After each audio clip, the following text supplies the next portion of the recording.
Also observed. Good afternoon. Welcome to our lecture time. We are discussing the question of religion, morality, and science. And in place of religion, we want to put God, the factor that makes religion interesting, not religion in the sense of being religious, doing things religiously. So we put God, the God factor, boldly there, God, excuse me, morality, and science. That is a broad theme that we will engage at least for this week and next week. I hope we are able to cover so much within that theme. And after that, you've seen the course outline, shared it, put them together now. It's very clear.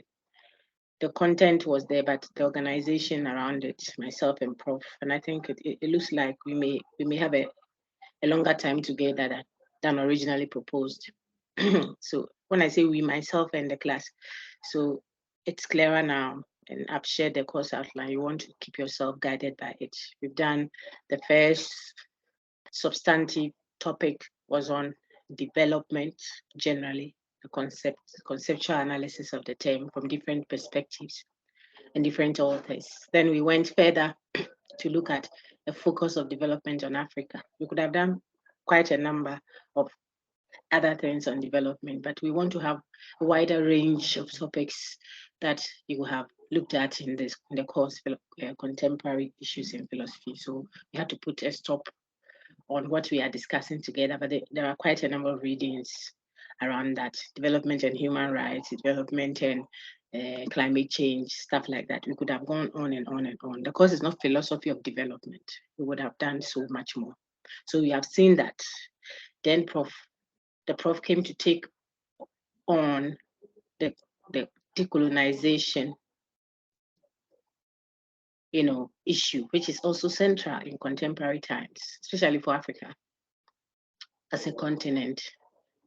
The decolonization of its concepts, decolonization of its beliefs, its educational system, its politics, its religion, etc., etc. So we read this paper, and we even went further to do cultural identity, national identity, metaphor, and stuff like that with Prof.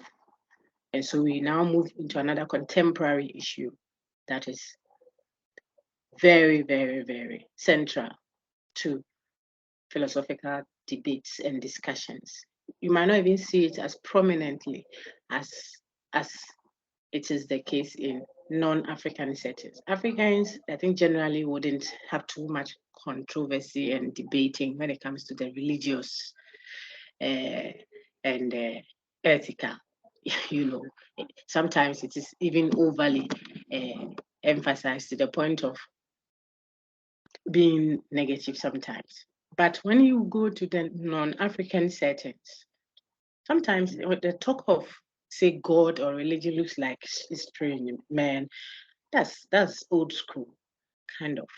It's a big issue. And I sent something on your WhatsApp platform. I asked, do you think our debate, our philosophical focus today is timely?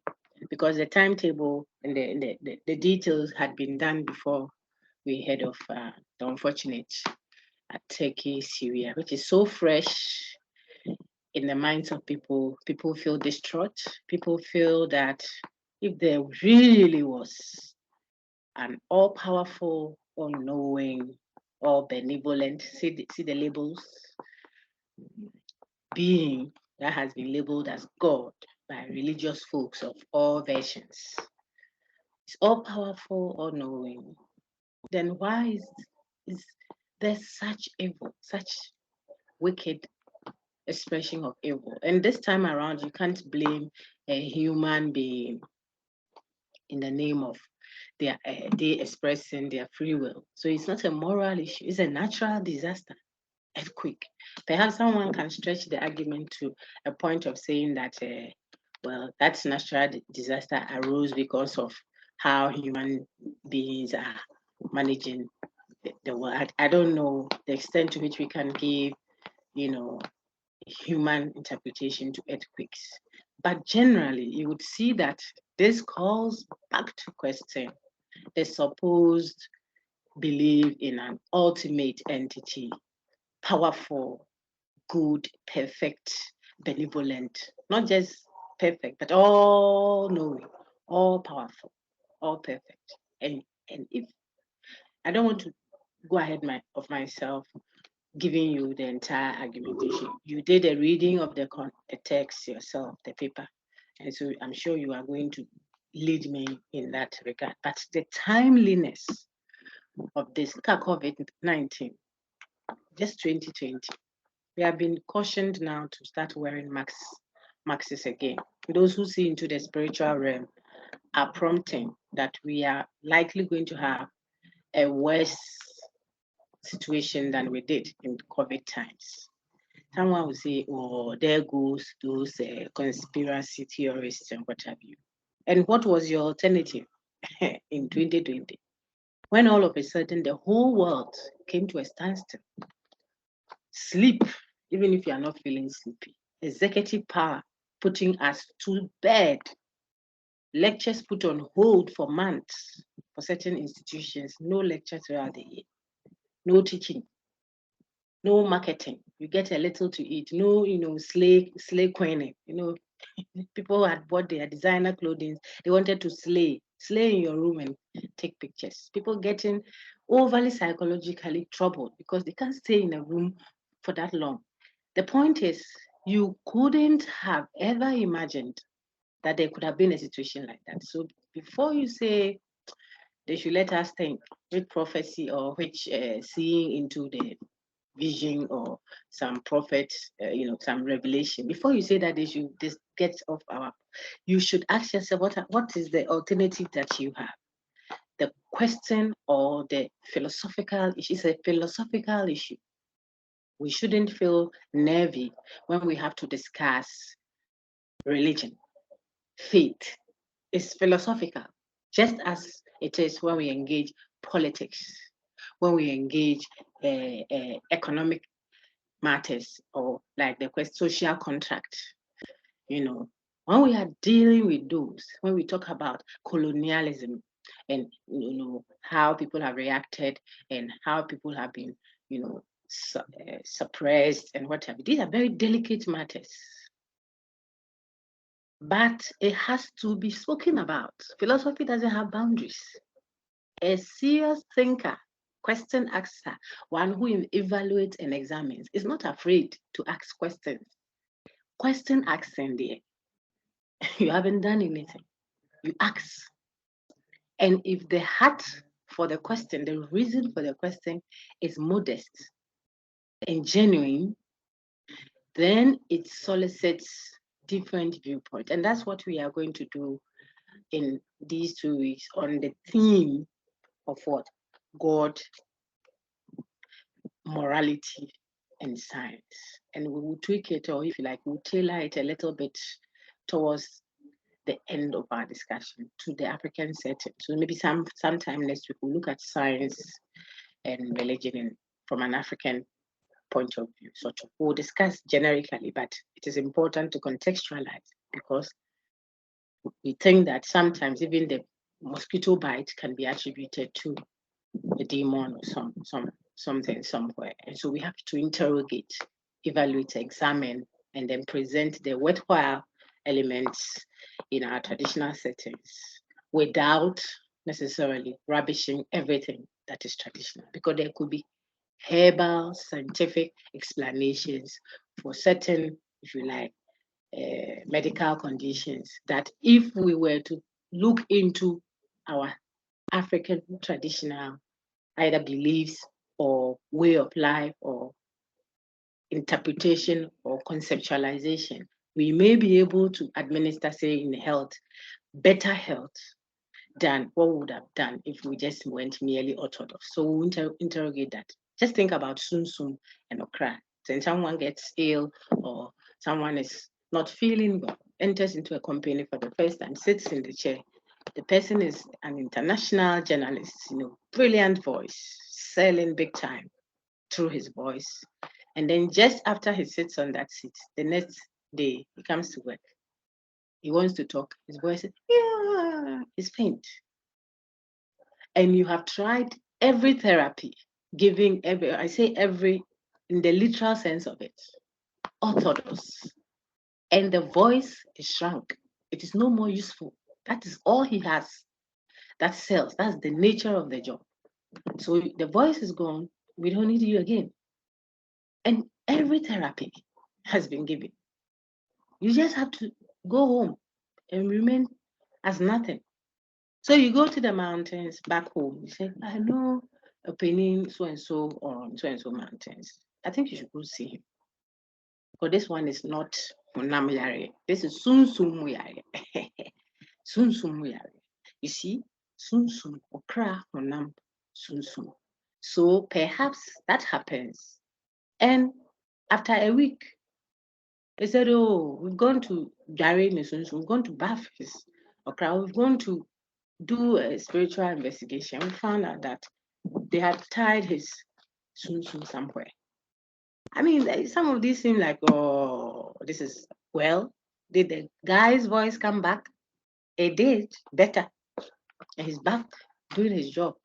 Western Orthodox medicine couldn't do anything. So the science, you see, so God, morality, and science, we will look at how the African perspective, interpretation, this is a tofuo.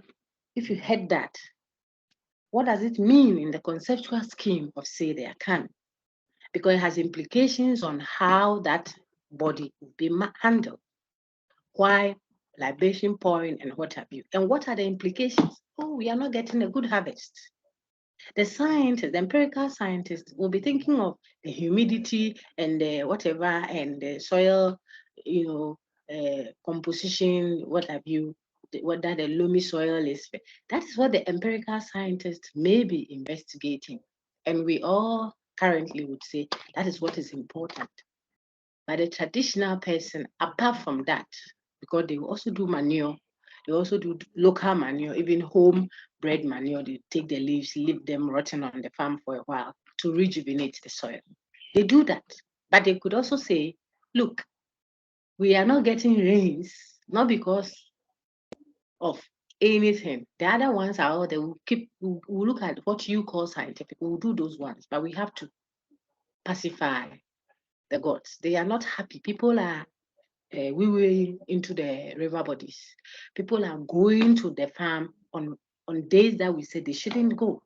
People are, excuse me, gentlemen, are putting their red thing, ladies, around the river. It is abominable science.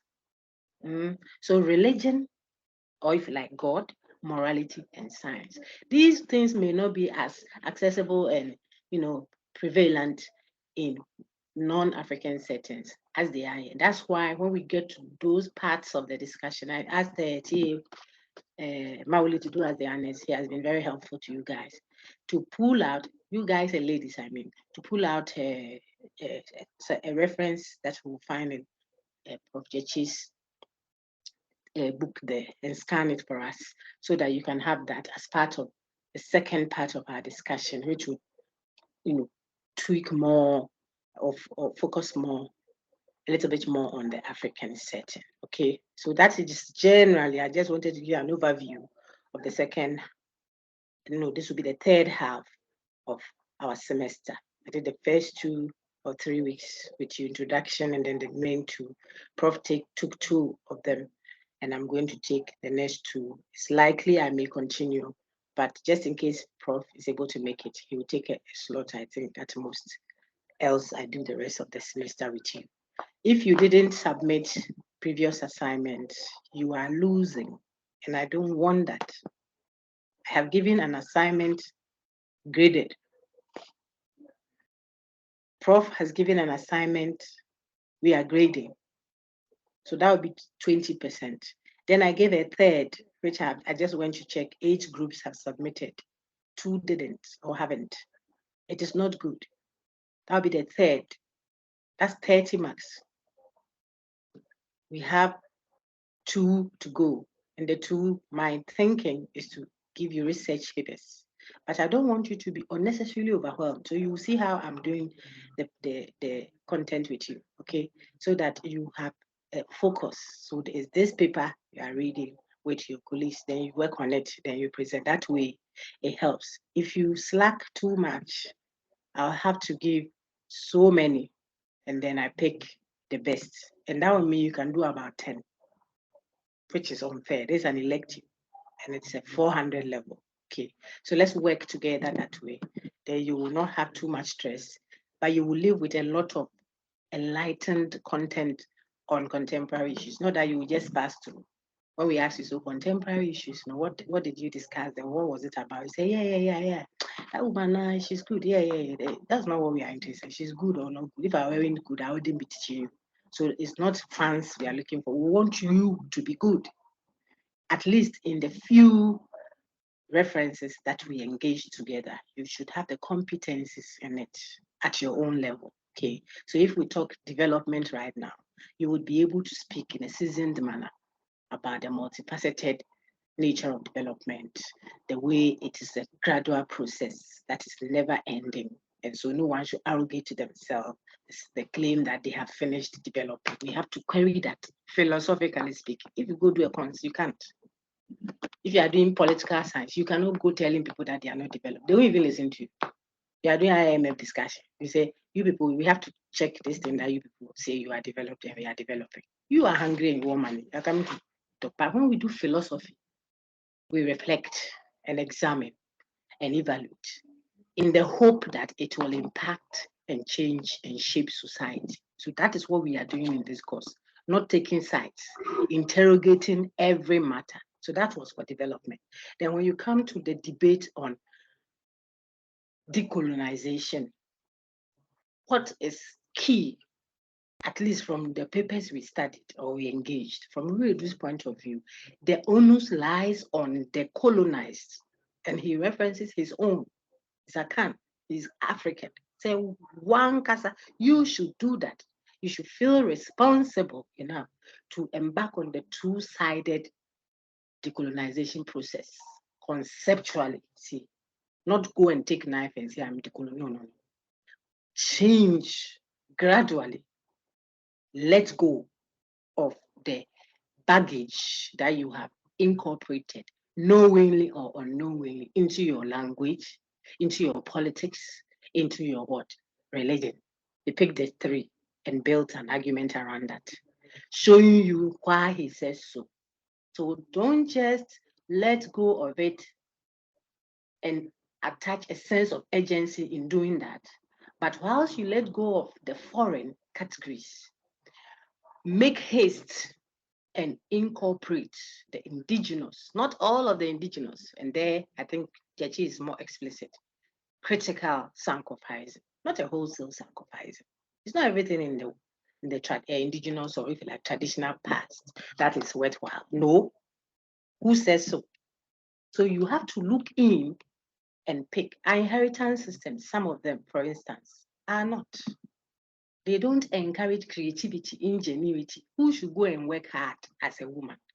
And go and, after you finish, all you have is for the man, so that the man will go and give to his recalcitrant sister who did nothing, just went prostituting herself and has plenty children with no father. Then he will come and collect from her, she will come and collect from her brother for her children. That's useless. So you see how I spoke about it. It is not a case being made that let's go for a tradition. No. The man says, as much as is judicious of what are indigenous. That was what the conceptual decolonization bit was, summarized, okay? So you see what I'm doing? You should be able to do that in your own way after the course. That is what university education is for. If not, we will just come and joke and play, and then ultimately you get a good pass and go. And when we call you, you are standing there, embarrassing everybody, not you. Okay, so that was basically it. And then here we are today. And with that said, I shut up and listened to you. So what did you see, especially in the paper that was so easy? The language is easy. Wasn't any technical thing at all. David Haynes' paper, God and the Problem of Evil. I want to hear from the class. Quickly, City Campus did an excellent job. You can ask your TA the last time. We set up a bit slowly, but when they settled in, especially when we're discussing the group work, it was very, very interesting. I had a good time. I'm waiting to hear from all of you. At least you've submitted your group work. So let's have, I don't want to embarrass people. You see, like I'll call you, then you don't know, or maybe that particular one, it's not nice. This level 400, I want us to engage, you know. So I've asked, when you looked at the God and, let me just project that paper, God and religion paper, that, what did you see in it? Anybody wants to set the ball rolling? God and the Problem of Evil. That's what you see on your screen. Okay, so you saw nothing, and so that paper is over to you. I have already presented, I have already extracted content from it that I will examine you on. I have done that already. I was just hoping that you will take off immediately, or I give it some few minutes. Okay, warm up and raise up your hand and tell me what you saw in that paper. If you said nothing, you saw nothing, then what you have presented on Sakai are not yours. So it's total zero. I don't know if you get the point of that.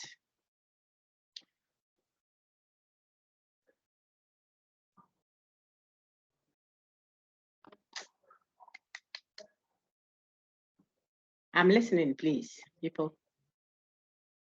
You didn't see anything in there. What is the title? Oh, I see only one hand for main campus level 400. It is not good enough. So I'm waiting to see more hands. Thank you, Dede, Jonathan. But let's see some more hands, please. I'm referring to the God and the Problem of Evil. Okay. So I see 2 hands now, which is fine, Prince Boachi. But I think that for a class of 70 something, we should have a bit more proactiveness. So I'm waiting. Okay.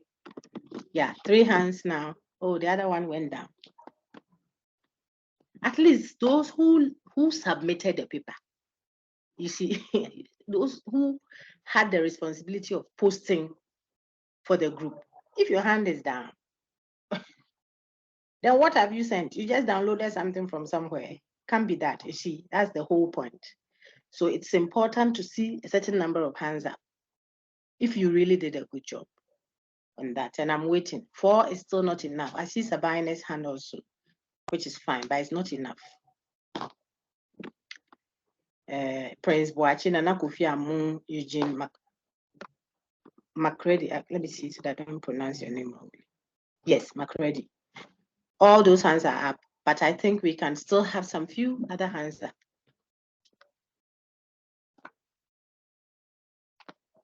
I'm waiting, please. Those who submitted the work, I've seen 8 submissions. So you saw something, or you didn't do it. You just collected it from your friends and came to post. It can't be that, is she? Okay, let me take Prince Boache. Prince, please set a ball rolling for us. Tell us in your own way what you saw in the paper.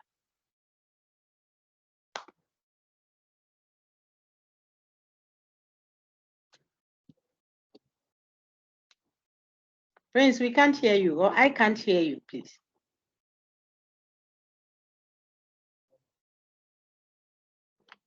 Jonathan, Dede, please, can you hear?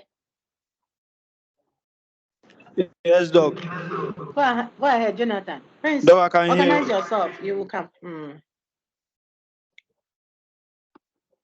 Prince, are you on Okay, now? so what I saw. Please, can I talk? Who is talking now? Because it looks like Prince is speaking now. Maybe Jonathan. it was network earlier. Jonathan. Then let's hear Jonathan, and then we'll come to Prince later. Thank you, Jonathan. Go ahead. Okay, so what I saw was that the paper was trying to talk about how, let's say, some philosophers use the existence of evilness to disprove the existence of God. Very good. So someone like David Hume was trying to disprove the existence of God based on evilness, because when you say God is, let's say, omnipotent, meaning he has all the power to maybe take away evilness from the world. And let's say if he is benevolent, meaning very kind or maybe good to that, he don't like any evilness around him or let's say her. So if truly God exists, then you need to, use the power or the ability that he or she has to take away evilness from the world. So it's either God exists and maybe he is very cruel for us to experience evilness in the world, or he doesn't exist at all. Because let's say, for instance, continue. You are doing very well. Continue. For instance, I have the power to maybe cure a particular disease in the world, and yes, I'm not doing it. Maybe I'm not using that particular medicine that I have to cure the disease. The meaning is either I'm very cruel, or maybe I don't have the medicine for the disease at all. I don't know whether you get what I'm saying. I get it. I don't know about your colleagues though, but I get it. You see that it could also be that either I have the cure, but I don't have all the power to do it. So that is what you meant. The second part of it. Please continue. Yeah. Yes. So that was actually what I saw. But getting to, I can say that before I was actually talking about using the evilness to disprove God's existence. But later on, it was talking about, it was trying to, project that the God exists. Actually, it was trying to talk about God's existence, but you wanted to talk about how maybe some philosophers use the existence of evilness to disprove God's existence. That's when he brought in St. Thomas Aquinas' argument about the existence of God. But for that place, I didn't really get it. So you didn't. If someone will. Okay. I think that you would have gotten it. You didn't have time to look at it, which is fair. It will be a fair comment because you are doing so many other things. And yeah, I understand that. I always want students to take, like what you have done so far covers more than half of the paper. So the person, if he or she has enough time on his or her hands, he or she can do it. And then I think you also presented it in a concise, round manner. And that's a good effort. Thank you, Dede Jonathan. Well done. Let me take Sabina. Sabina Naughty. I'm glad I was patient a little, but people were still taking off. We've gone to the next paper already. Then the next 30 minutes we are done. I'm off. But I think sometimes it helps to be a little bit more patient. Sabina, go ahead. Okay, so it started from an old question from Epicurus or something. As yes, Epicurus. God is willing, yes. So the question is God willing to prevent evil, but is not able? If then he's impotent, or is he able but not willing? Then he's not. Then he's malevolent. So that's what Hume came to build on, to make series of premises that series of premises. Doc, do I have to state all the premises, or oh, don't worry, my lady.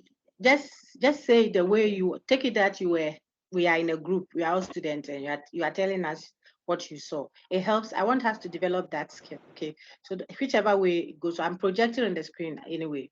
For those who never saw the paper, I know there are people like that. They don't even know which paper you are talking about, but it's fine. So however, whichever way works fine for you. Go ahead.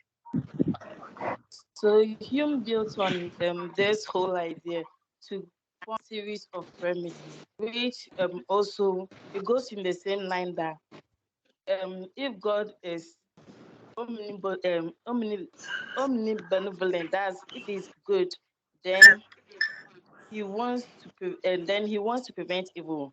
Then he says, if God is all powerful, then he's able to prevent evil.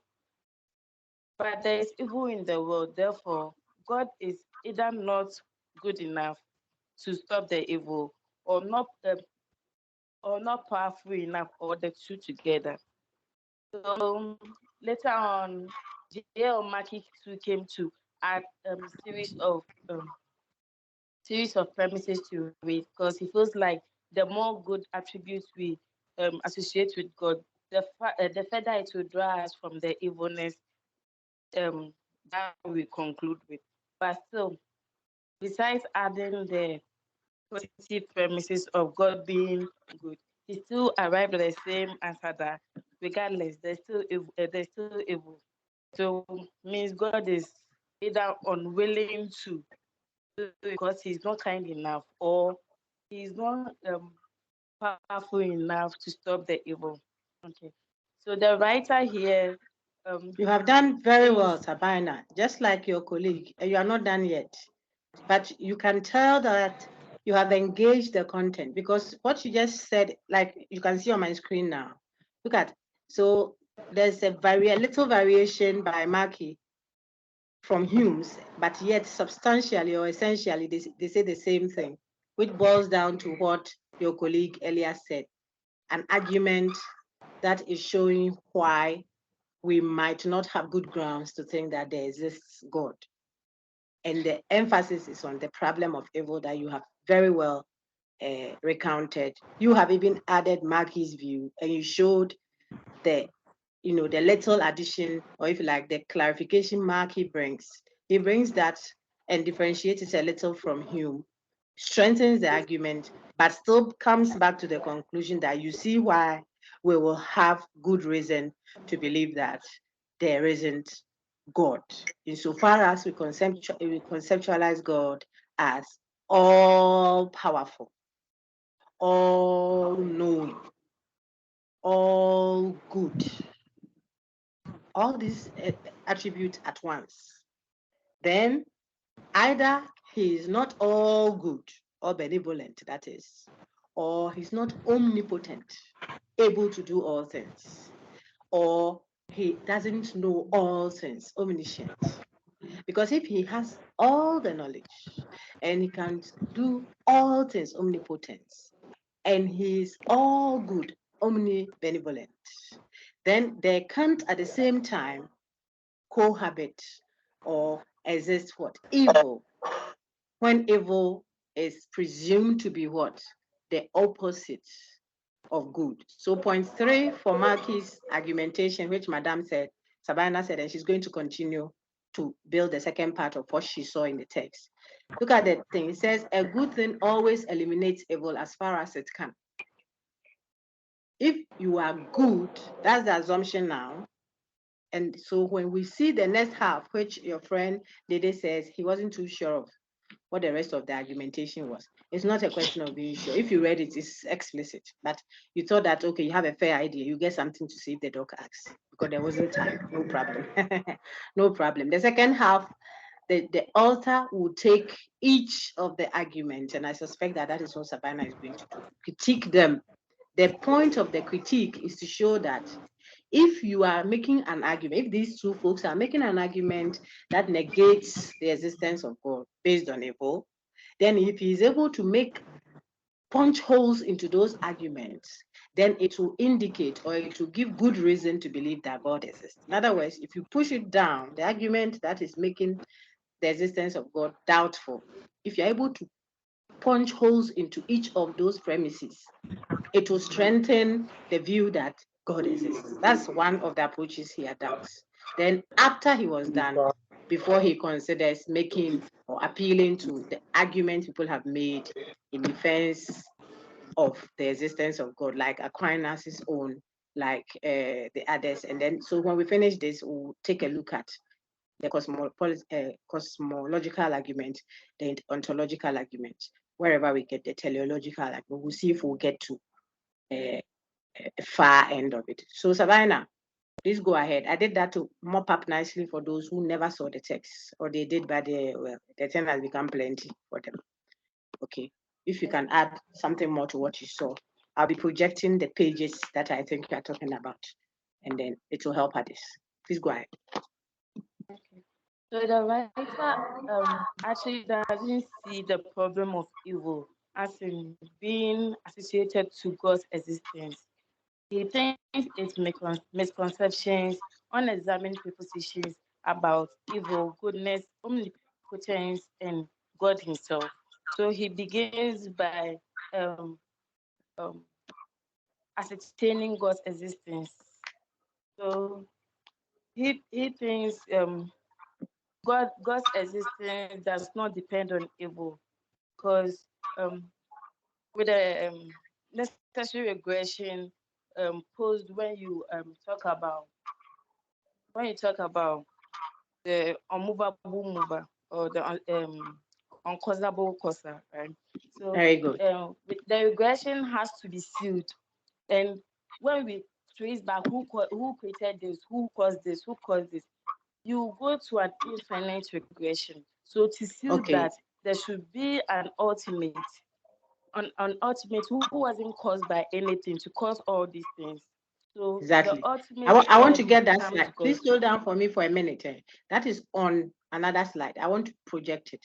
So you are reconciling something from the philosophical argument slide that I gave you. That's what you are doing. Now I want to go there. So you are looking at the uncaused causer. I think that will be Savannah. Let me see if you know what you are talking about. Which of the arguments are you looking at? Madam, I'm using it from the text you provided on Sakai. I gave you three before. Yes. So which of them? Don't worry. Do you know which argument you are making about it?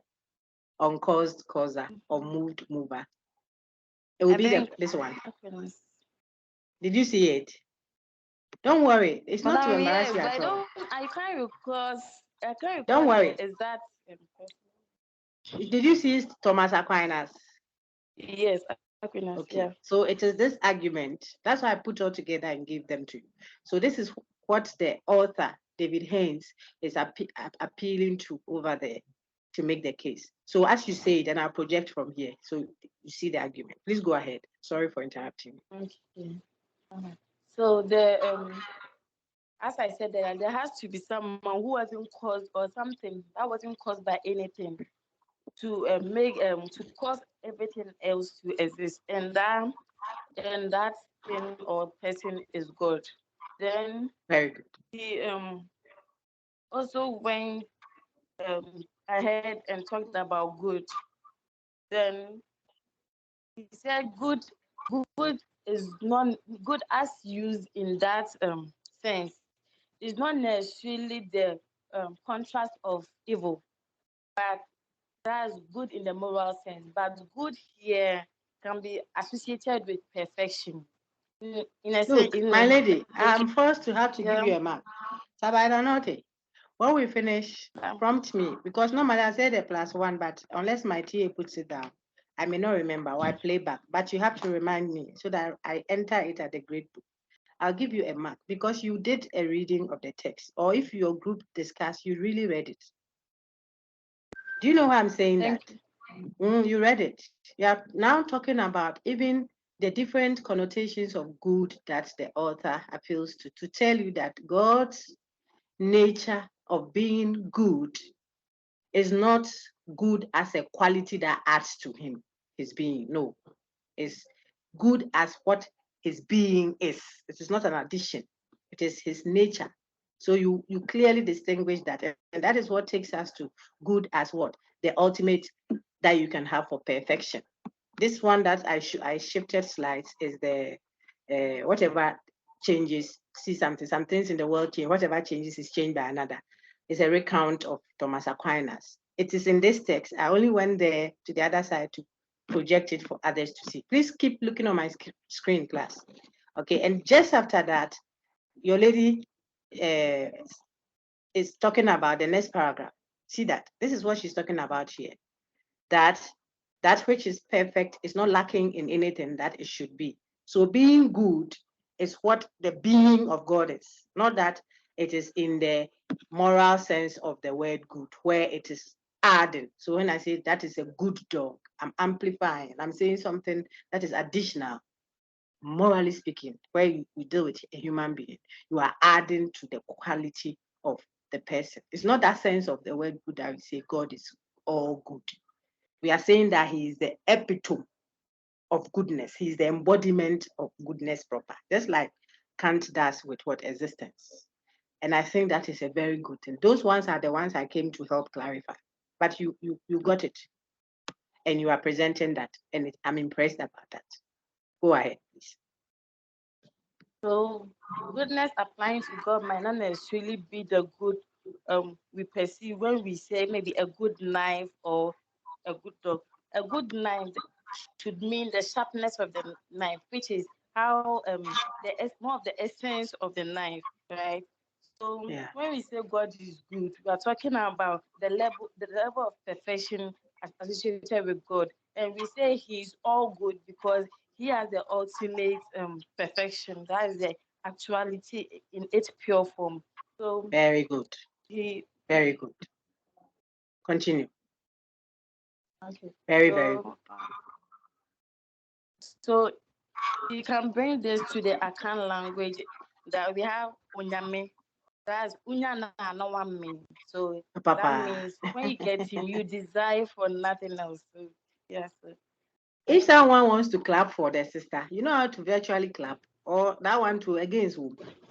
Because I don't see any reactions from your face. Just go to the react button and give your sister, the lady, a thumbs up or a clap or something like that. She's doing very well. Okay, she's doing very, it's a good summation. I don't know which group were you in. I'll check your group's summary and see. Yes, I saw Christian give you a thumb up. Yeah, group 12.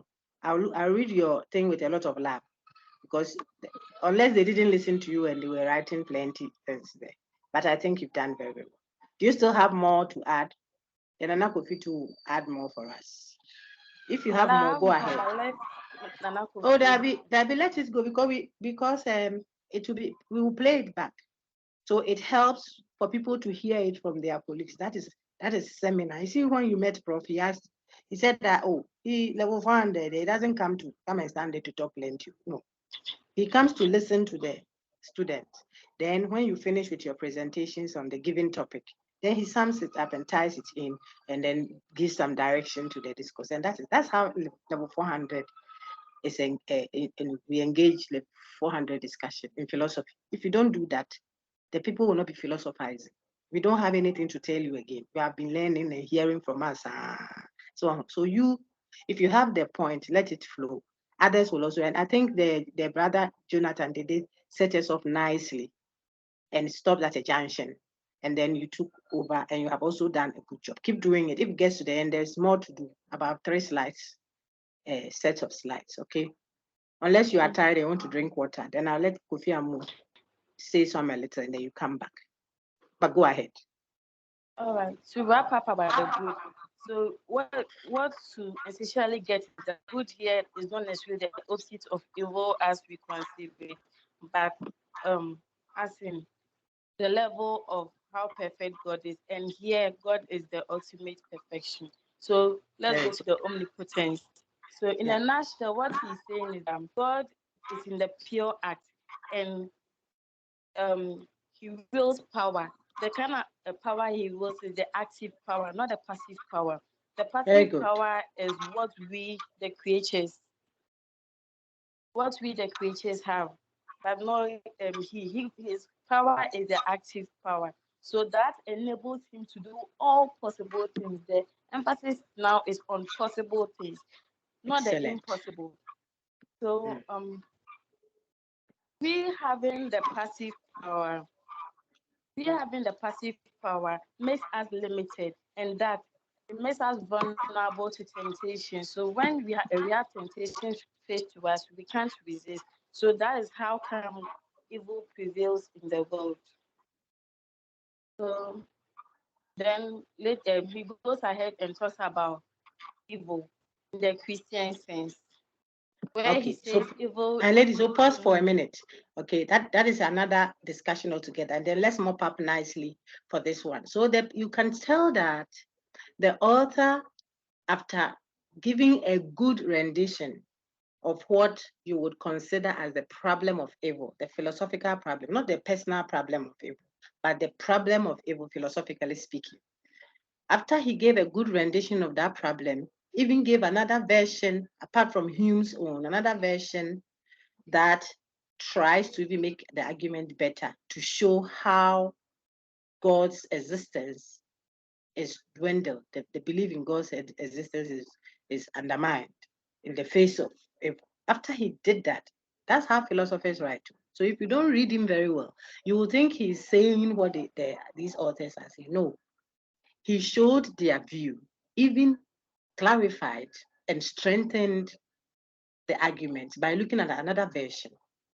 And then at its strongest view, he now starts to critique the assumptions that are embedded in the problem of evil.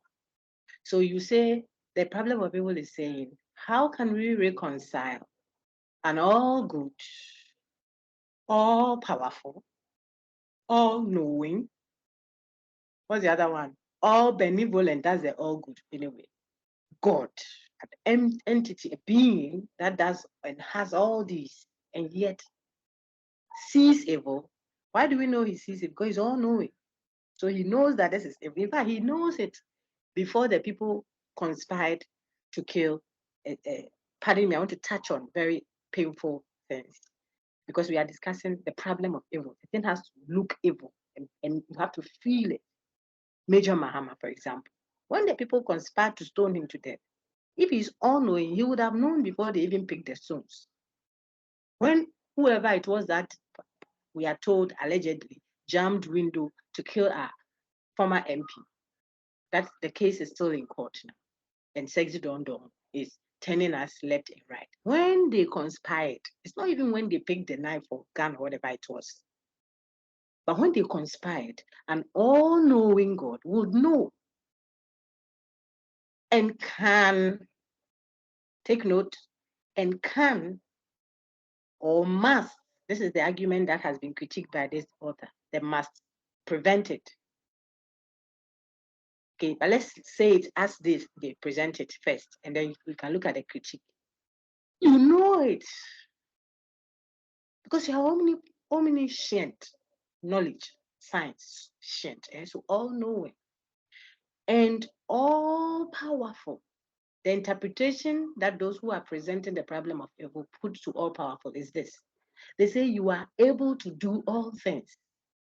But if you listen to Sabina, as she presents this author's view, she says all powerful must not be interpreted the way it has been done, just to mean capable of doing all things. No, not all things. All things that are possible within the being of this entity.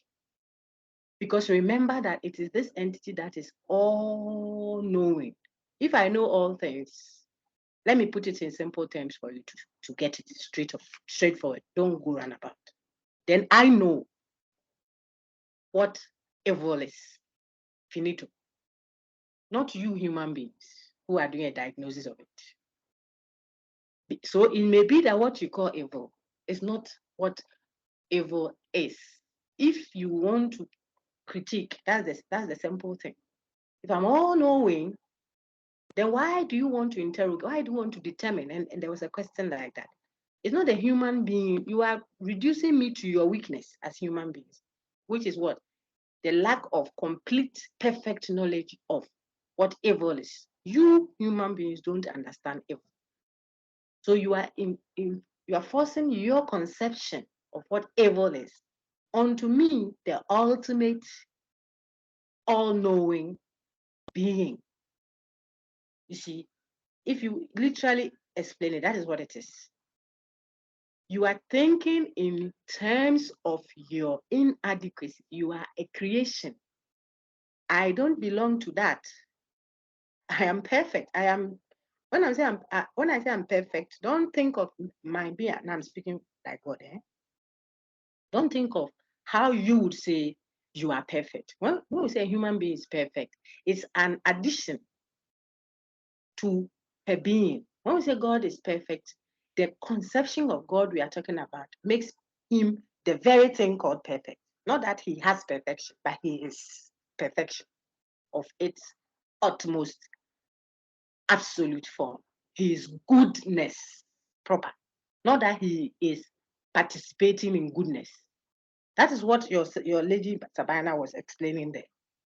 When she talked about, it's not like the moral sense of good that, oh, you have done well, we are applauding you. It's not a quality that is adding to God's being when we say he's good. No, he is the expression of good.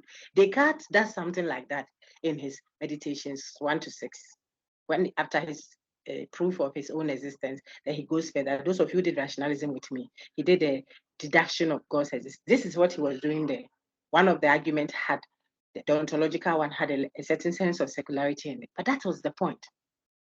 Kant makes it better, and you will see it in the argument, the philosophical argument for the existence of God. They are philosophical argument, not faith, not Christian or Islam or Hare Krishna or Ekankar.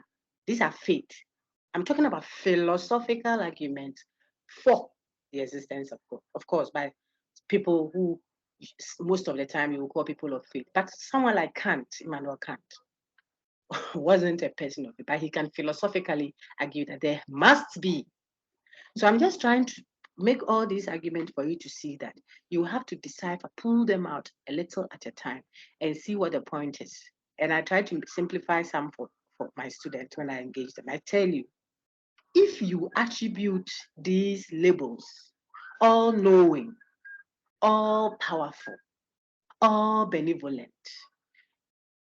omniscient, to the being, and we'll see why there has to be that being, at least for the cosmological, like there has to be an ultimate cause, a beginning of all beginnings. It's deduction. And then we obviously know that others have critiqued it. Why can't the beginning be just the universe? Why do you have to go beyond the given, what you see? Okay, in the beginning was the world, finished. Not any ultimate cause that brought about it. What about if the beginning is the world? But the world is a creation. It's susceptible to all the, buts and ifs, changes, etc. So it's difficult to make the world the ultimate cause of all things.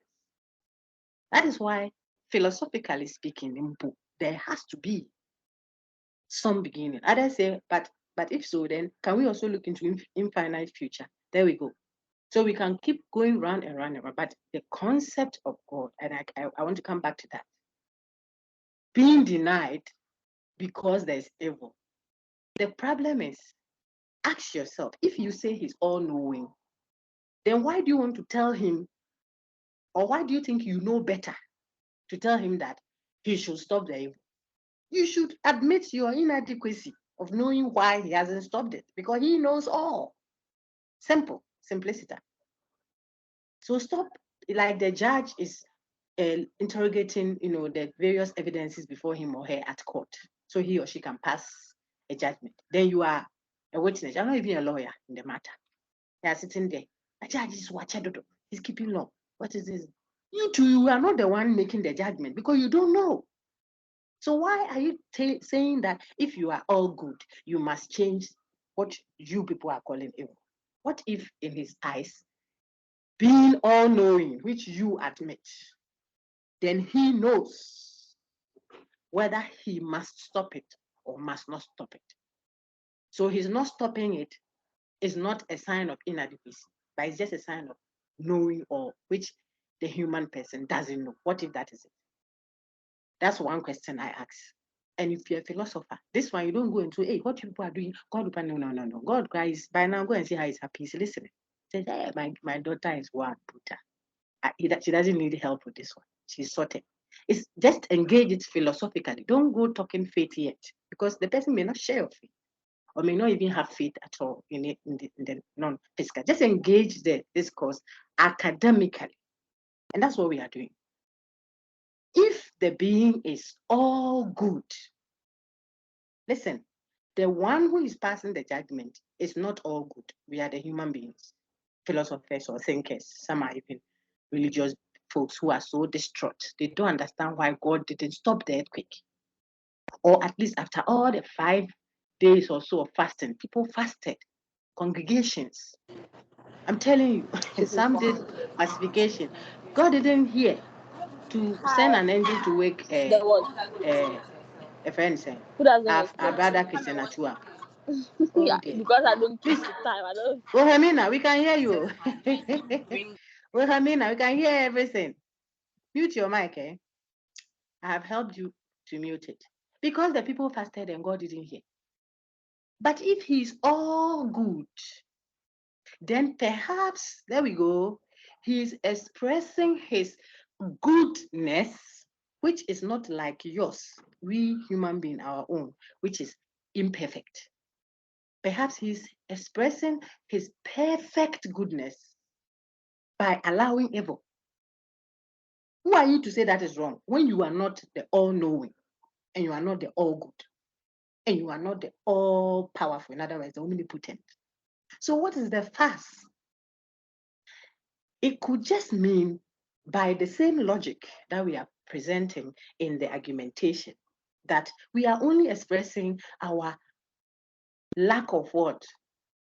All knowledge, which the omnipotent being that we call God, and we agree is omnipotent, has. What we don't have is what he has. And what we don't have is making us think that he is not doing the right thing. Just like the spectator wants to say, the person that is at the law court there observing the judge. And he says, this one, we should give him some 20 years and stop the plenty talking. Judge will cry, is this delay? You think the judge is interested in you? What do you know in law? You know amicus curiae. Eh? You do know amicus curiae. So you can throw all the fuss. Insofar as you, and you here referring to the argumentation line, the argument line that says, if you are all powerful, referring to God now, you are all knowing, you are all good, then look at the argument, then there cannot be evil. That is just an expression of your incapacity to know all things. You the one arguing. You don't know all things. That's why you're arguing that way. If you knew all things like God, perhaps you would have seen that being all good means, for example, allowing evil to prevail in the face of every other thing, whatever you call evil. Allowing it to prevail is what goodness proper is. How would you know when you are not all good? That's the whole point. So you will see that, and now I think the point should be so strongly made. You will see that the gentleman at one point will tell you that, oh no, I don't want us to go into the Christian one yet. But he will tell you that that is your human this. You are forcing God to be like a human being. Who remembers which page that is?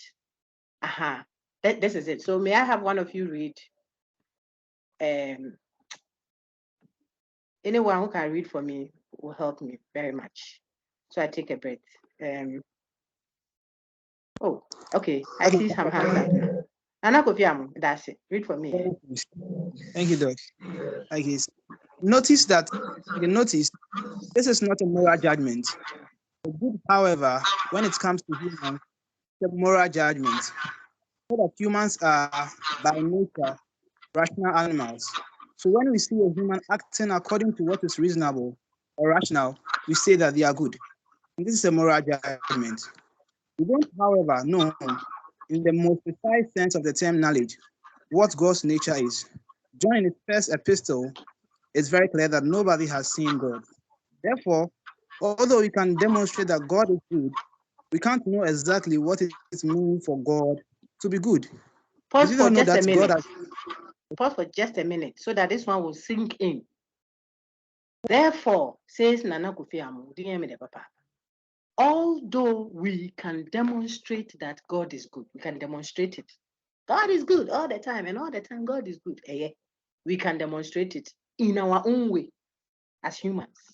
Maybe giving food to the poor, taking care of the environment, we are expressing the goodness of God as we think we know it, with our inadequacy, imperfections. Remember Descartes, I'm not preaching.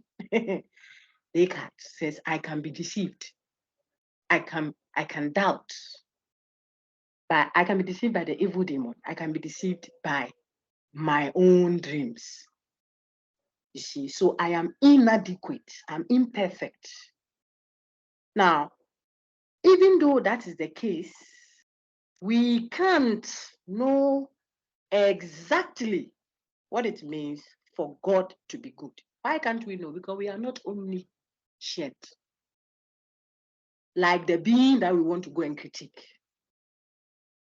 who we ourselves are saying that if he is all good, if he's all benevolent, if he's all this, you see that we are even saying if he is. Some may say if she is, based on their faith. My point is, if you admit that that being knows all things, are you the one going to teach the judge? It's like a student who admits that it is the lecturer that knows this one. Why would you do? And yet you are coming to him saying that he knows all things, but he has marked the thing wrong. Unless you say that the lecturer the lecturer doesn't know. If you say he doesn't know, then we can now start interrogating. But you admit that if you are all knowing, then why is there evil? Why are you asking him that? You should go home and sleep and keep quiet, because you already said he knows all things. So he knows why there's evil. He knows all things. Then he knows the definition of good, not what you are expecting. You know how some children can get so hurt with mommy? Class 4 or 5. Mommy is insisting that you have to drink the medicine. Mommy, I don't like the medicine. So it will look evil to you. But you need it before your ear swells up and it becomes infected. So drink the medicine, bitter as it is. Afterwards, you will see that perhaps it might turn out to be well. So when you are drinking that bitter medicine, you will say it is not good. Say that, oh, that's my stepmother, she wants to kill me. That's a different discussion. But if you accept that this is an all good God, all powerful God, he can do all things, including deciding not to attend to the evil. That is his nature. He knows all things. And then he, knowing all things, knows what is the good thing to do. You come with your inadequate you, incapable you. Take note. What's the other one? Not knowing everything you. Not a perfect you. You come to mark the very being that you have attributed perfection of all forms to. That's the problem. So it says, if you finish that line, I'll shut up, because now I'm getting, and so that we go into the argument rather for its existence. Go ahead. Okay, though. We do know that God as good is that which is more desirable than anything else. Therefore, it is impossible to affirm of God that because he is good, therefore he will not want to permit evil. This is an illegitimate assumption that brings God down to be like humans. That Therefore, is the point, we cannot simply assume that. Sorry, sir. That is the point throughout. This is an illegitimate assumption. You are when we do Kant, I don't know, those who did rationalism, you remember what Kant advised when it comes to matters that are outside of possible experience. He says, don't talk about, space and time, causality and stuff like that. Like, you don't be asking what brush did God use to brush his teeth. You are not in his class if he's there at all. When he reaches those matters, adopt a transcendental idealist position. If in this our experiential world, every event must have a cause, let it be so. But as soon as we roll over to the ultimate cause of all things. And that's why that's where we'll be going to the philosophical argument for the existence of God. We'll go there and interrogate them. And where we can't give grounds, logically or philosophically speaking, then we are humble enough to admit that here, these are gray areas. We can't make a case for. Then we go home and sleep. And those who have faith, pray it in faith and debate. But for you to deny because you cannot affirm, it's arrogance.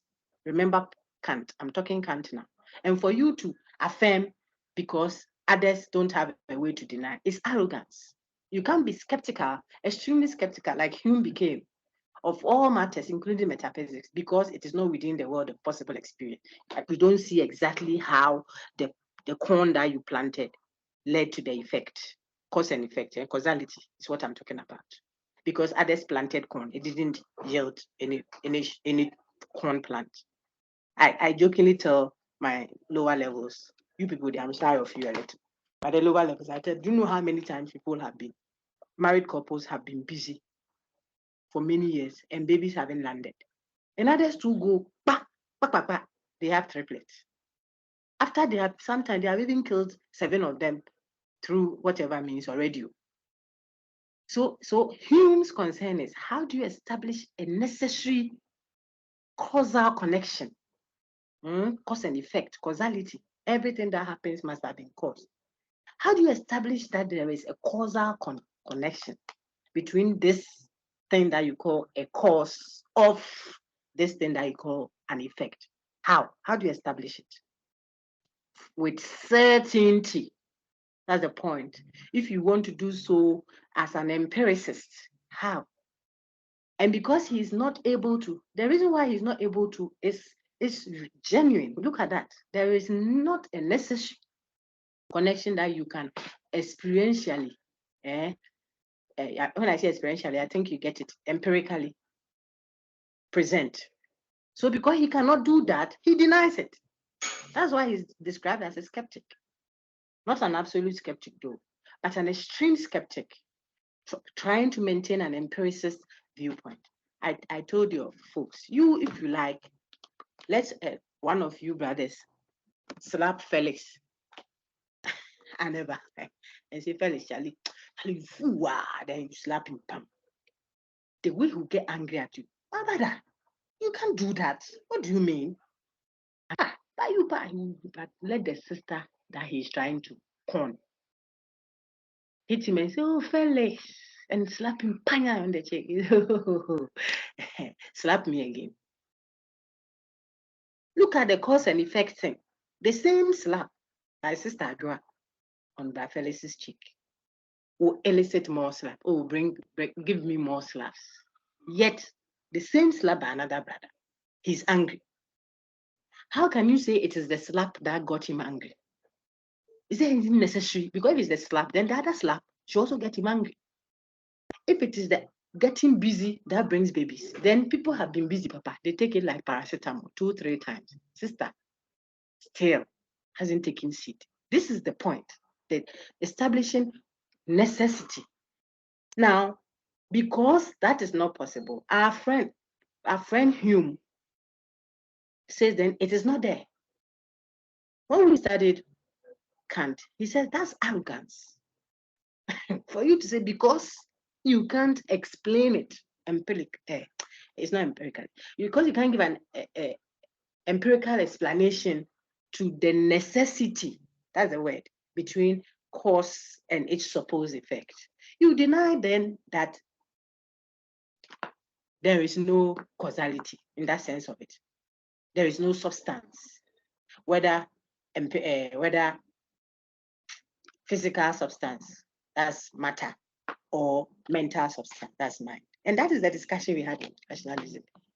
Kant's intervention between rationalist and empiricist contention was this: don't be arrogant enough to say, oh, because I can't explain how God can exist, then he does not exist. That's true. No, now we're free now by. That's arrogance, academic arrogance. But the other side of it too is not good. The one that would be making claims about existence and thinking that you can talk about such things the way you talk about your pen on your table. It's also not acceptable. So you can't deny, neither can you affirm. Adopt a certain posturing. If someone comes to tell you this year, some few months to come, we are going to have a lot of confusion. I've seen in the prophetic, the Lord opened my eyes, and what I saw is so this, and you don't believe it, shut up. Don't say anything about it. You can toe the line or ignore. At the same time, if you too, they come to tell you, bring your car keys, otherwise, God, and you think that it's a deception. Move away from there. That's the point. Don't affirm, don't deny, because you may not have the relevant accoutrement to either say yes or no. So when it comes to transcendent matters, be an idealist. Russell, level 200. Russell's discussion of the idealist view. This is how I see Sabina. Where are the names? This is how I see Dede Jonathan. Not that this is how Dede Jonathan is. That's a metaphysical claim. But this is how I see him. It's a knowledge claim. That's how he comes across to me. That's safe. That is how I see God. That is safe. Don't say he is the one that answered by fire. He could also be the dove, quiet, calm. He may be the Lion of the tribe of Judah for the Christian folks like myself, but he could also be the lamb that was slain. So he can present as different things to different people. The arrogance is in the language that says he is this, and the person is not talking to people who share his or her faith, but she's imposing it. Kant's advice then was, because the concept we are dealing with is not within the world of possible experience. Take note, Madame mentioned the word possibility. It's not within the world of possible experience. Experience is what we use our five senses to do. Don't come talking about God and asking who is his father and who is his mother. Father and mother and cause of things are meaningful where within the experiential world of knowledge, and knowledge is acquired in the experiential. In the transcendent or the transcendental world, that you want to think of substance, causality, the existence of God, stuff like that. It is a matter of what?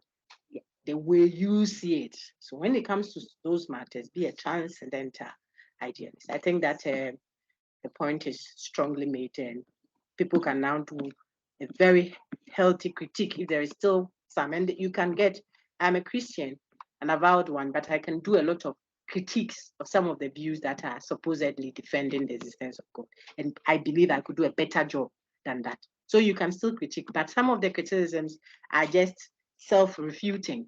If you know that you are not perfect, do not come and ask the imperfect person to become perfect. When you yourself that you are coming to talk, you don't know perfection. You have that, you are not good.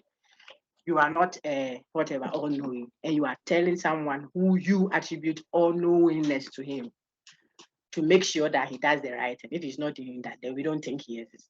When you say he's all-knowing, and so he will know what the right thing is. Thank you so much. And Nana Kofi Ambo. Okay.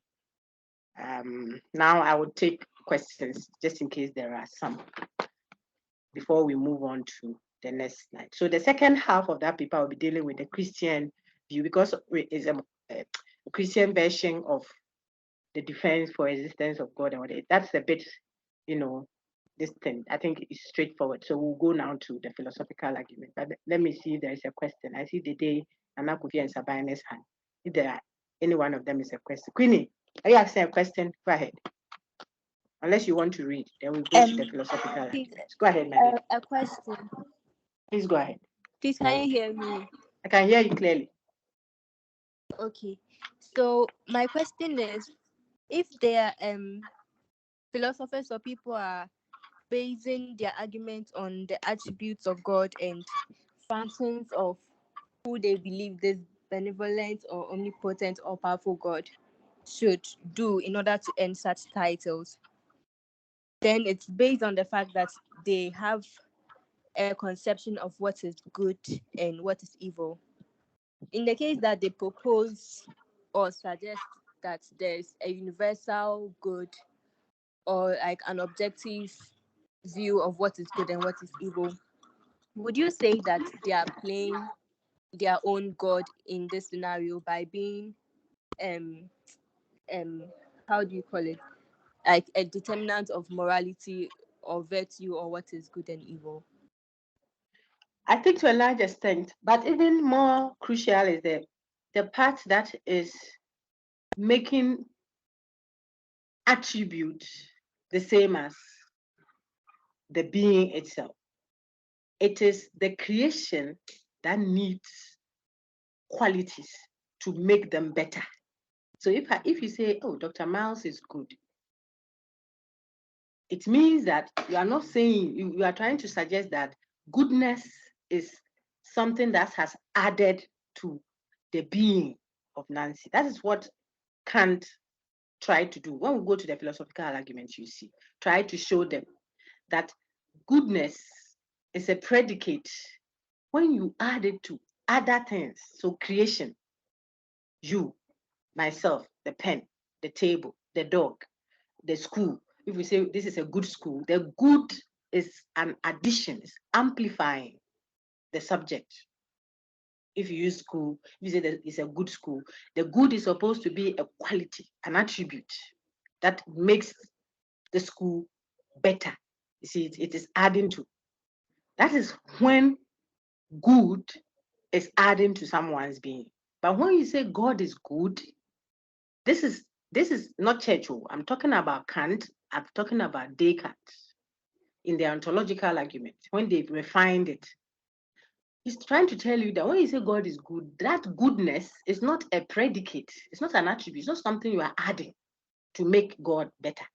Like you would say if you said, like Sabina said, if you say the goat is good or the pen is good, you are saying something to improve upon the being of pen or goat. But when you say God is good, you are only, it's tautologos. Tautologos. It's like saying God is God. Because goodness is what defines the being. It's just like saying God exists. Existence is what it means to be God. So it is not an addition. And that those ones have been criticized. But that is the point being made. If he's the ultimate, the perfect, there is nothing else to add to him. If he's all-knowing, there's nothing else. So the goodness is what you desire. That's what I projected earlier. You desire. Everything is trying to be good. Our educational system is trying to be good. Remember, Plato tells you ultimate reality is the good. When you climb out of the cave, ultimately the sun represents the ultimate good. Justice is trying to be good. Justice system, right? Beauty is trying to be good. What's the other one? All the concepts that we consider as desirable are all aspiring at being good. So if you say God is good, you are repeating the being. You are just saying God is what it means to be good. You are not saying God too has done well for something, so you are applauding him. That is called creation, not the ultimate creator. And so now, anyone who is trying to work it around that is not just creating a certain God for themselves or trying to make themselves look like they can create. You are a creation. So we will have to investigate your source. But if we argue, and here we go, the 5 philosophical arguments, we have to go there quickly. If we argue for the existence of God, the various arguments we are going to interrogate. One, and I think it's a good time to go there. One is talking about the cosmological argument from the cosmos. If there is a world, then there has to be a designer, a source of it. Whatever there is would have been caused. And lady, I think that we should quickly go to the slides now. So some philosophical argument, maybe introduction will help. Anyone ready to read for me? This is a heavy loaded slide. Not difficult, just plenty. And I think my colleague did a good job at that when you put them together. Okay, so we will be reading them till we get to the argument. Anyone willing to. Prince Bache, do you want to read for us? See that your microphone is unmuted. If not, or someone else. Okay, thank you, Nana. Yo, Martin, Nana. Go ahead. I've seen 4 hands. You all read. Samuel Kofi's hand also just shorter. And Prince and Dede. So, Nana Kofi, please go ahead. Let's read from the beginning. Yes. Philosophical arguments about God and religion. Yes, please. Look at the conversation. Hey, God, all protocols observed there. Don't mind us. Look at the symbolism. This is God saying, but I'm omnipresent. I'm everywhere at once. I forgot to add that in the attributes. So when the people got busy planning on which part of the food to put the poison inside, which ultimately killed the person died. I'm talking about a conspired one, not some natural thing like that. When you cry a little, you stop. Conspiracy. God was there. He's telling one angel. Look at the name of the angel. Okay, but I'm omnipresent. And then the angel says, well, apparently it's not enough anymore. Nowadays, you've got to have a website as well. It's very funny. Okay, let's go to this. Do you believe in a God or gods? This Do one you is showing believe in how. a God?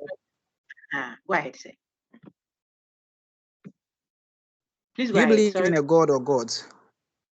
Okay. So, do you believe in a God or God? I hear God's voice talking to me. Lots of people believe in a God, so one must exist. My holy book tells me God exists. I just know God exists. Faith is enough for me. My friend told me God exists, there, and I believe her. There are too many things we can't explain without a God. Which one is your position when it comes to the notion of God in matters? Okay, you can reflect on that. These are just interesting bits. Next one, say. Okay. Intro. Why do people believe in God? Religion includes God as part of their belief system. Parents instill the idea, conclude on their own existence of a supreme being. Life makes sense with God, explains why human exists, to keep things in the universe in harmony and under control. Continue, say. Explains, okay, so some terms to know. Theism, the belief in a God or gods. Atheism, the absence of belief in God or an active disbelief in God. The indecision concerning God's existence or the view that the existence or non-existence of God cannot be proven. Deism, affirm the existence of God, but deny that God has revealed himself as it is claimed by the monotheistic religions. Evil, the intent to cause harm, negative moral acts or thoughts that are cruel, unjust, or selfish. Okay, thank you very much. So let me take over from here until we get to the main slide. Look at that. So the omnipotent, the omniscient, omnipresent. Someone try to get a picture. Some of them are Greek gods and what have you. But that shouldn't bother us now. The Christian God, no one can see him. John 1:18. So these could be some conceptions of God which allow for some of these arguments. Okay, now on our screen, this is what is important to us after knowing all those ingredients. You see argument. These are philosophical arguments too for the existence of God. One is called the ontological argument from the word being, ontology. Okay, so there's an argument that emanates from the being of something which supports the claim that God exists. The second one is the cosmological argument. We have the teleological argument and then the moral argument. Okay. I think we may be able to do two. Look at the ontological argument. In simple terms, it deals with a prioriness. It has the form, Jim is a bachelor, therefore Jim is unmarried. You don't need experience. There is logical necessity to it. That's why it's a priori, independent of experience, not a posteriori. If I have 2 apples and I have added 2 apples, then I will have 4 apples. Okay. Jim is a bachelor. If Jim is a bachelor, then Jim is unmarried. So these ones, from the way that argument is presented, it has a sense of a prioriness to it. There is no experience in it. X is that which nothing greater can be conceived. existence in reality is better than existence in the mind. Therefore, X exists in reality. That is the pattern.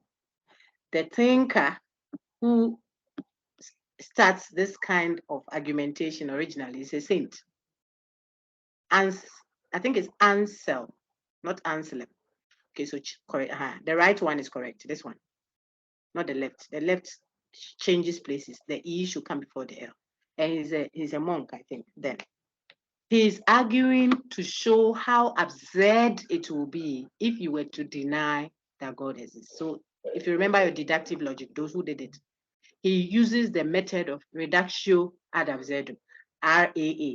Okay, so you show that if you were to start on this axiom, it will lead to such absurdity. Therefore, your starting point is wrong. Okay, so he will start arguing from just to show that if you assumed that there is no God, then it will lead to absurdity. Therefore, you must presume that there is God, something of the sort. And it has nothing to do with whether he's making a statement about actually he being there or not, but showing how absurd what it will lead us to if we went contrary to assuming that God exists. Okay, the methodology is reductio ad absurdum. You reduce to absurdity. So back to the one that captures his argument very well. What does he say? 1, X is that which nothing greater can be conceived. Existence in reality is better than existence in the mind. Therefore, X exists in reality. Now, sir, please read this. The ontological argument by Anselm. Yes.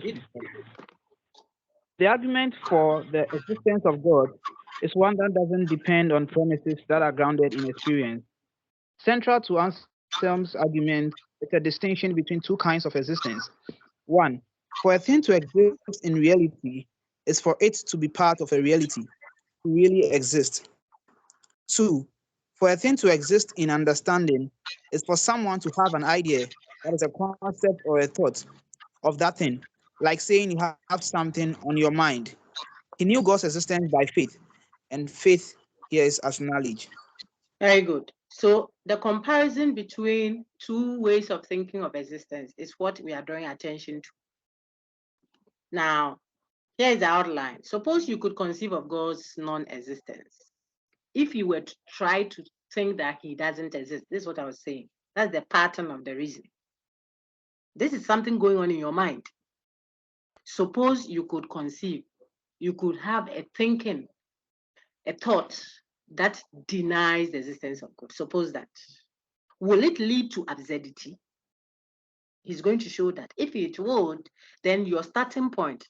How many of you did deductive logic? Please put up your hand. I want to see if you did reductio ad absurdum with Dr. Kwesi. Put up your hand if you did deductive logic. Oh, quickly, I'm just using that. I want to know how to help you grab these things easily, because you teach from the known to the unknown.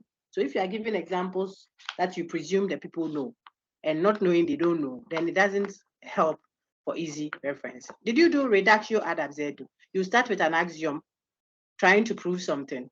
You go all the way to the end. It doesn't prove it. So it shows that your starting point is the problem.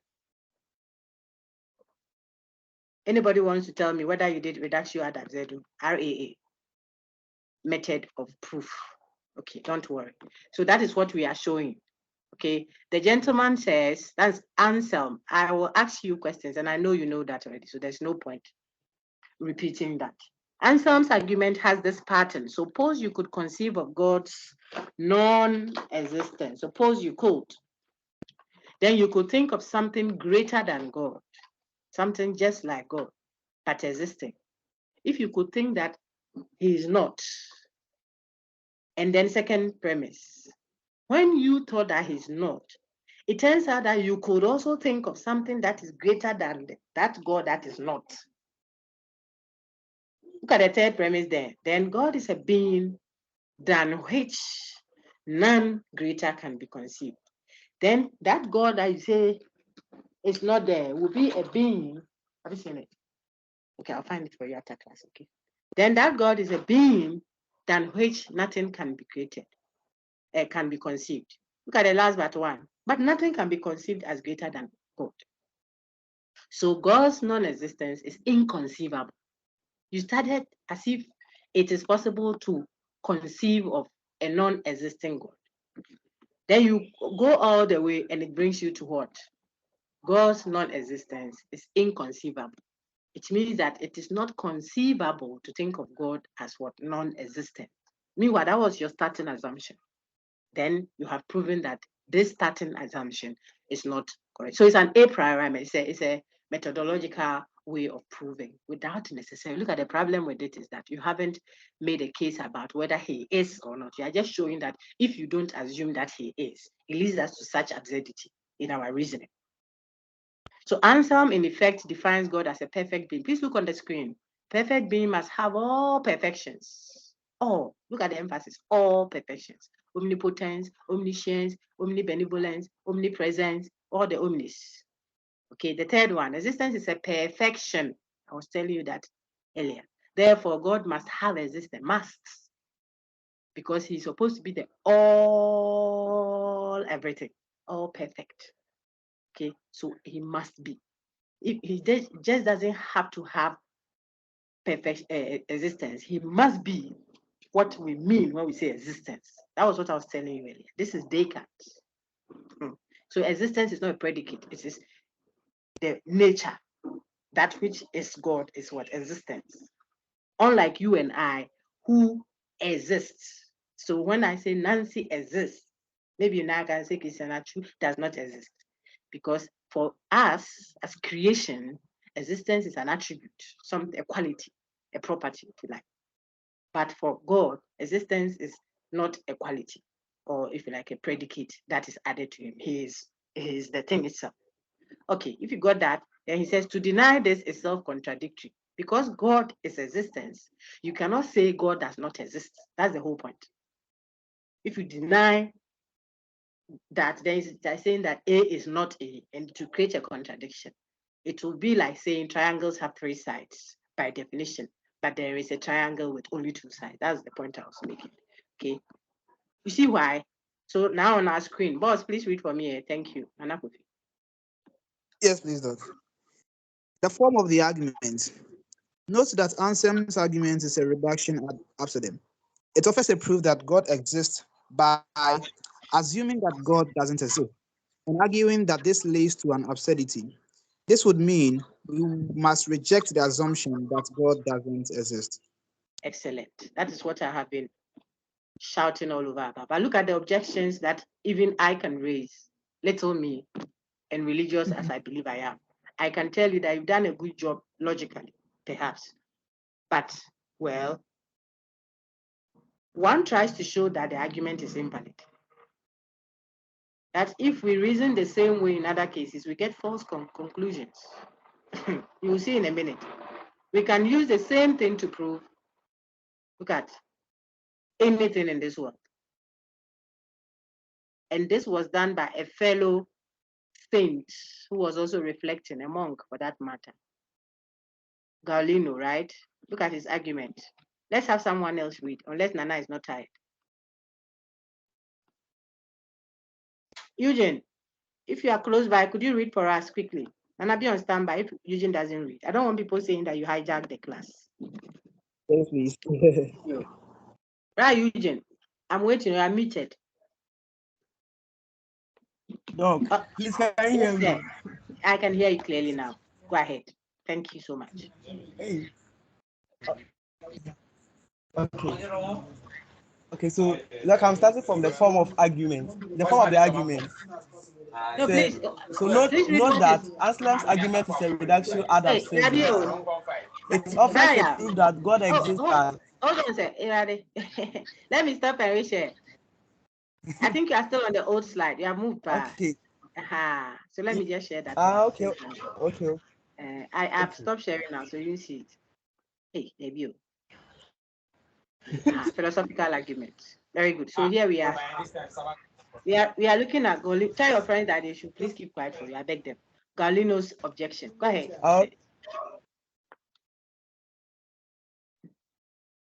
Okay, Hey, Brad, you Doc, please, I can't see this. I can't see the screen on my Oh, laptop. sorry. Who can see Galino's objection, please? Oh dear. I can see it. Thank you. Please go ahead. Read it for me. Okay, Doc. Galileo objection. We could define the perfect island as the island than which none greater can be conceived. Then, by the same reasoning, we could prove the existence in reality of such an island. But this is absurd. So there must be some fault in Anselm's reasoning. Note that this doesn't show exactly what the fault is, only that there must be one. A possible reply. The perfect island, unlike God, can't be conceived to exist in reality. For any island we think of, we can think of a greater island. The perfect island is like the greatest number. Is God really different in this respect? Perhaps the idea that God is an infinite being is relevant here. Very good. So this one is a reaction. That's why you see that the font has changed. Someone is trying to defend Anselm's view. But the critique you can raise against Anselm is, if you say the idea that God is that there can't be any greater than. And since there can't be any greater than that, look at it. Then he's I want to use that. So I'll show you the critique. Okay. That which there can't be a greater than. You would see that then it might suggest that, well, there's a problem with a reasoning pattern like that. Because if you say, because there can't be one greater than, therefore he exists, someone will say, then if I conjure a caricature in my mind and say that a perfect island, a perfect gentleman is one that there can't be any greater than, then immediately a perfect gentleman will exist. But then there's a critique there. Perfect gentleman is a creation. So you can always conceptualize a better version than this. But the concept of God we are dealing with is the ultimate. It's infinite and it's supposed to be the ultimate cause, not a creation, the ultimate creator, the uncreated creator. So he's of a class of his own. He doesn't belong to creation. So if we use all these, it won't be, we can't use it to critique that argument properly. That is the point. So the one in yellow, the writing in yellow here is trying to still make a case of a kind for Anselm's argument, just showing that perhaps because of the nature of the concept of God we have in mind, we can't easily say that all other arguments can follow the same pattern, and therefore we have a problem with how he's reasoning. Very good. Then Kant's own. The time is almost up, so I want our friend to do it. Then I can do the teleological. At least if we do the two, then next week we'll do the last two and then go to the African version. So please go ahead. Thank you, Doc. Objection 2, Immanuel Kant. Immanuel Kant claims that existence is not a predicate. A predicate is a word or phrase whose function is to attribute a property to things. Example, the predicate red attributes the property of redness. When we say that a thing exists, claims Kant, we do not attribute it to a new property. In addition, its other properties. According to Anselm, if God didn't exist in reality, then he would lack a property, existence, that contributes to greatness. But Kant says this makes no sense because existence is not a property like redness that a thing can either have or lack. Very good. I think that I've explained that. So God is existence. So you shouldn't say God exists to mean that Nancy exists, but Christian Achu's apology does not exist now. When you use it as applied to as creation, it becomes a predicate. It becomes something you are adding to me. That is why I exist, but someone else doesn't in the sense of it. But when you say God exists, you are saying something else. You're not saying you're not adding something to his being. That you are just repeating yourself, so to speak. And therefore, you don't need to. This is Kant's argument against Anselm's way of doing the defense. He said you don't need to use his existence to establish whether he is or he's not there. You don't need to argue to that the way you are doing. It makes you present his existence as a predicate that adds to him. You don't need that. Okay. If you want to see the point clearly, look at further elaboration there, which will help you when you read them. Okay, all these are stating the ontological argument in like a conversation form. I want to use the 3 minutes or 4 minutes or so to do the cosmological argument. And that one is not difficult at all. It's not too logic and, a priori in nature. It rather sits heavily. And that is most popular, I think. The religious folks amongst us, you will see that we appeal to that a lot when we are trying to get others into our faith. The cosmological argument. So don't forget it. Okay. It is attributed to St. Thomas Aquinas. What does it say? Everything that exists must have a cause, causality. The universe exists, therefore it must have a cause. A cause here meaning that which brought it about. The first cause is God. That's all. So you see, this is what when Queenie and Sabina gave their responses, I came here. I think it was Sabina. I came here and then went back to the other paper. Look at it. There's the nature of the argument. The universe exists. Everything that exists has a cause. Causes precede their effect. Remember, I told you Hume critiques this. He doesn't see the causal connection, so to speak, between cause and effect. So he becomes a skeptic because he's looking for that thing experientially and he can't find it. So he says there is not there. Now, that's the problem. So causes precede their effect. The chain of cause and effect cannot go back in time indefinitely. That has been critiqued by others. Why can't it go back in time? Because there shouldn't be an infinite regress. What is wrong with there being an infinite regress? We have to keep going. What caused what? Which caused? So who caused God and who caused the one? Who caused God and who caused the one? Well, we have to keep going. Just like we go to what? Eternity, future, ad infinitum. There shouldn't be a problem with infinite regress. But this is the argument there. Because it can be indefinite, 5.5, premise 5. Therefore, there must be a first cause that is not itself an effect. That is, it has no prior cause. Since everything has a cause, this first cause must be the cause of itself. Therefore, it must necessarily exist. This self-caused first cause is God. Therefore, God exists. That's the argumentation of. And I think that's typically a Christian philosophical view. There are flaws there, so we'll just look at the flaws. And as for Blaise Pascal and the other people, Blaise Pascal says his wager. He just says, do cha-cha. It's better to do cha-cha and think that God exists. Those of you who bet, you know the wager. When you hear wager is cha-cha. It's you risk. It's better to risk believing that he exists. If it turns out that there isn't any God after all, you don't lose anything, than not risking, or you risk saying that he doesn't exist. And then it turns out as more that he exists someday, then you are in trouble. So all the long talk here is just simply that is Blaise Pascal's wager. Okay, Pascal's wager. But back to this is a very final thing, the flaws that you can have in the almost seemingly obvious cosmological argument. What are the flaws? We'll take just that and we are done so that people can rest. Sir, please go ahead. Thank you so much. I appreciate your reading. Welcome. Flaws.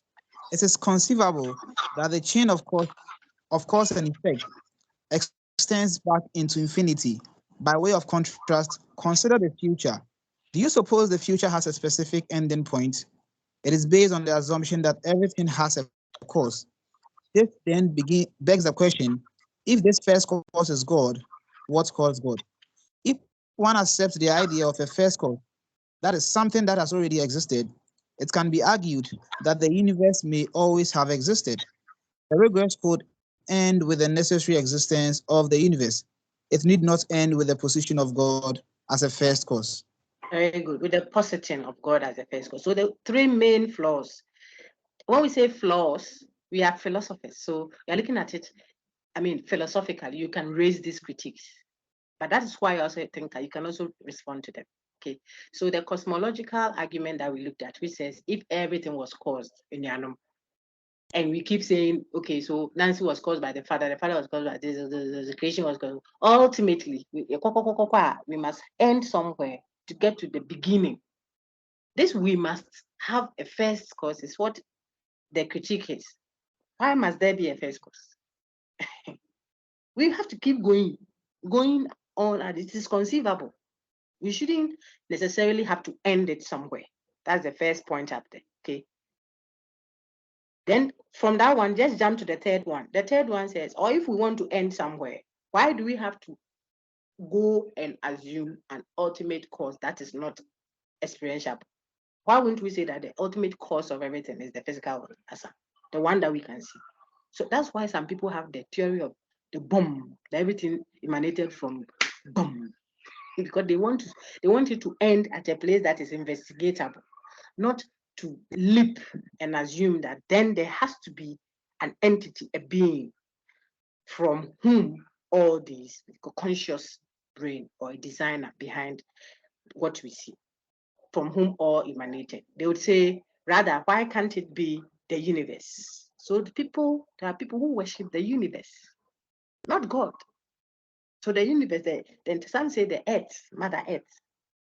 I want you to understand where these are coming from. And so when you are busily praying that Father, the turkey thing, oh help me, they said Mother God. And we all believe that it is a God. Look at Blaise Pascal's wager again. And you see that some are saying, what if you were believing in, you thought we were all saying one God? Maybe when a Muslim says Allah, and then whatever, and Hare Krishna says Hare Krishna, and maybe it's one, maybe it is not. So back to where we are. Why wouldn't we reduce it to the one that we can all see, the physical universe? That's the third point. So first point, I'm asking you this, that the cosmological argument seems defensible in trying to interrogate blah, blah, blah, and create a whole, given whatever, critique.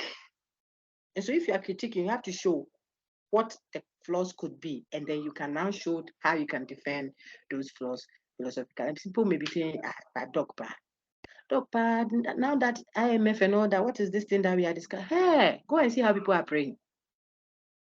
People are praying for our economy. I'm included. The bottom's good economy because the haircut they are giving us, some of us are getting motorway. Some are getting Sakura, some too they are getting small. It's not easy. And the people are working all the math and all the cons. It's not working. So there are people that have their economies, and it's not just African, not the Western one, grounded on Illuminati or grounded on whichever form of religion that they believe works. And you can check. So it is a serious matter that affects politics, that affects economy, that affects human life, morality. Why are some people saying that there is no demarcation between male and female, for example, which is a major contemporary issue? Why? Because some faith doesn't see it that way. It's a religious matter for them. And they can trace it all the way to a God factor that they have, the God of the universe, Mother God, for example, or Father God, or whatever. These have implications, massive implications. So you have to clearly know, can we give a philosophical defense of the being or the entity called God or not? And why? And what can we critique? And so I said this, the third point says, why don't you leave it at the universe?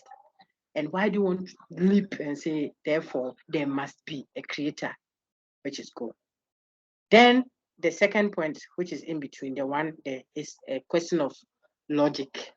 You say, if you are saying, or you're working with the principle that every event must have a cause, then it will beg the question. In other words, when it comes to the event or the effect called God, you say that one cannot be an effect.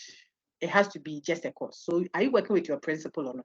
It begs the question. I'm going in circles, sort of.